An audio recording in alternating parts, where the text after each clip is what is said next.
அன்பிற்கினியவர்களே, இனிய வணக்கம். இன்றைக்கி நான் எந்த கருத்தும் சொல்ல போகிறது கிடையாதுங்க. இன்றைக்கி கொஞ்சம் மகிழ்வான விஷயமா பேசுவோங்க. எப்பவுமே நமக்கு பிடிச்சதை சாப்பிடுங்க.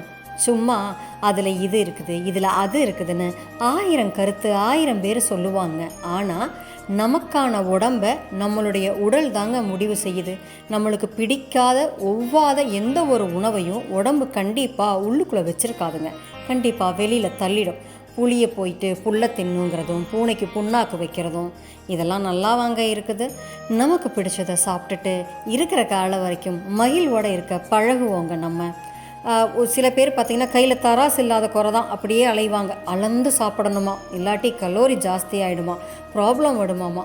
இதெல்லாம் என்னங்க, இருக்கிறத இன்பமாக உண்ணுங்க.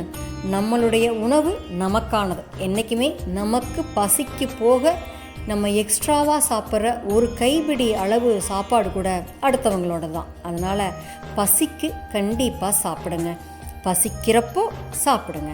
நம்ம உடம்புக்கு தேவையாக இருக்கும்போது இனிப்பு வேணும்னு வச்சுக்கோங்களேன், நம்ம உடம்பு தன்னை போல் இனிப்பை நோக்கி நம்மளை நகர்த்திட்டு போகும்.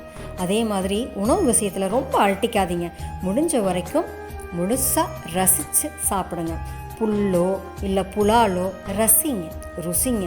எப்பவுமே சாப்பாடுங்கிறது ஒரு காம்ப்ளிகேட் இல்லைங்க, அது நம்ம படைச்ச கடவுளுடைய காம்ப்ளிமெண்ட்டுங்க. அதனால் சந்தோஷமாக சாப்பிடுங்க தோழமைகளே. நாளை சந்திப்போம். மகிழ்வுடன் விஸ்டம் மெட்ரிக் மேல்நிலைப்பள்ளி செய்யாற்றை வென்றான்.